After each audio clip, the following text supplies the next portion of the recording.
I had fairly odd parents growing up, which is an understatement, but recently I got to wonder what my scary ass would do if I had fairy godparents as well. The way it works is, as long as you're a miserable kid, you get to have and keep your fairies, and once you're no longer sad or reach adulthood, they'll magically go away. Now I'm 19, but for the sake of this video, I'll be loosely basing it off me as an 8th grader. Now off the rip, there's a lot of shit I could see myself getting into. I'd have jungle vines on my ceiling and swing around like Tarzan, turn the floor to lava, have lightsaber battles with my fairies, and have all natural strippers. I meant tickets to see the Clippers. Bring Batman to life and have him beat up my 7th grade art teacher, and get myself a pet raccoon to spend time with. But none of that even comes close to being the best part about having fairies, which would have to be that you could exterminate any bug you come across. Spiders, gone. Cockroaches, gone. Australians, gone. Mosquitoes, gone. Ants. What? Fairy magic can't kill cockroaches. The fuck? Can't wish for an electric car either. Or Tom Cruise. Alright. Now this is interesting. According to the rules, you can only do a clone wish if they're all in the same room, which would imply that cloning itself is allowed.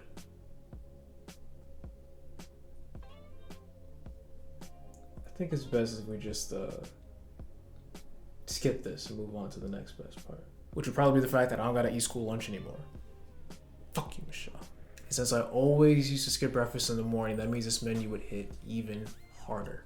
So what's it looking like? Well, on Monday, I'd have spicy yellow curry chicken cooked with coconut milk on top of white jasmine rice.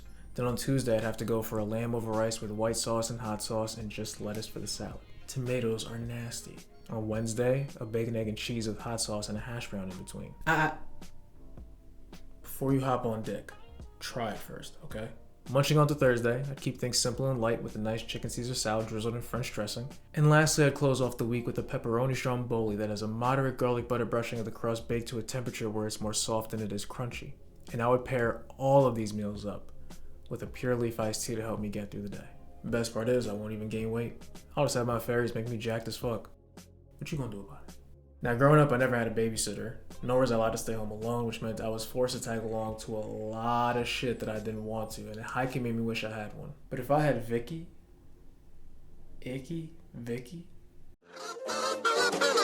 Who's got a smile like a wild boar, whose teeth cut chain at the hardware store? The girl who's rotten to the core, Icky Vicky. Whose breath smells like a dog's behind, who's cuddly as a porcupine, who's a curse on all mankind, Icky Vicky.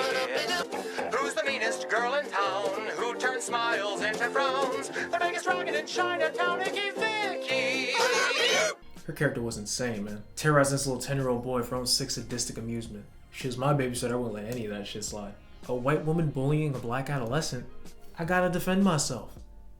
Icky Vicky about to get the Chris Breezy can't see me super steamy right hook into an RKO body slam. I'll turn this shit into Monday Night Raw. But you know what? I'd be better off saving my energy for bigger things, cause this right here is the magic muffin. If you can go a whole year without revealing your fairies, you get to have one. Tastes god awful and you can't wish for a different flavor, but it grants a rule-free wish with each bite. And so, I think you can see where I'm going with this. Actually, no you don't.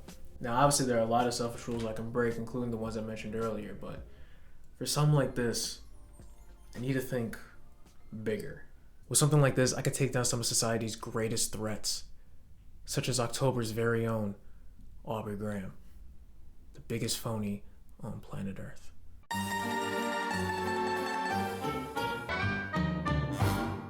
It's a Friday. School's out and I'm up to no good. For real. I get Wanda to turn herself into a jetpack and Cosmo into a parachute for good measure, and I fly on over to Drake's house.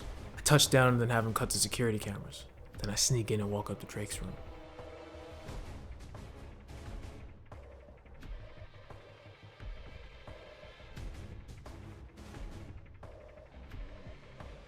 Damn, this place big as fuck. I finally find him in his room singing lyrics for what presumably will be an upcoming track. Got the dick in me going back. Hey. I bust through his door. Drake says, "What is the meaning of this? I'm here to finish the job that Rick couldn't." Hey man, I'm asking you nicely to leave. You don't want to get on my bad side. No. You've been terrorizing us with your phony image, corny lyrics, and zesty behavior for too long, Mr. Graham. Your time has come. So you just gonna act like I ain't do nothing for the culture? Like what I did on fucking proms don't mean nothing? I admit, you did snap on that hoe. Even though I know you ain't read it. But that changes nothing, Mr. Graham. There's no way out of this one. I'm warning you, man. I'm gonna count to 3, and if you're still here, things are gonna get spooky real fast. 1, 2, 3. He grabs his engagement necklace made of 42 diamonds and puts it on. Okay, that's it. No more Mr. Nice Guy. Cosmo wanted to try to stop him, but it's too late. And within seconds, I witnessed something I had never seen before. The power of getting curved so many times flows through him. A type of energy that could be felt a mile away.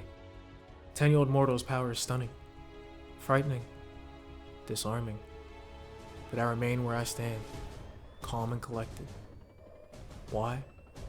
Because I put a Molly on his champagne, and he ain't even know it. Oh yeah, that's right. I've been reading up on my Rickrolls. The Molly starts to take over his system. He becomes blinded by the euphoria of imagining yet another Grammy nomination and possibly even winning his 5th. I then whip out the magic muffin. I take a big old bite. And then I finally say, Cosmo, Wanda, I wish Drake was put to sleep for good.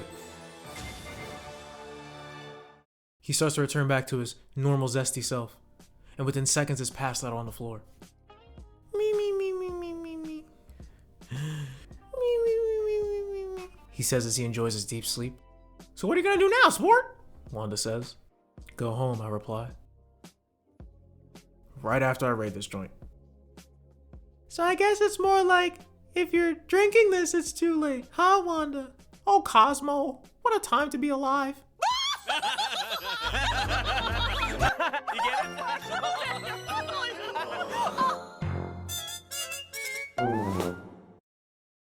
Bobby Brown, can you do something for me? I wanna be a ting, not a stranger in Malay.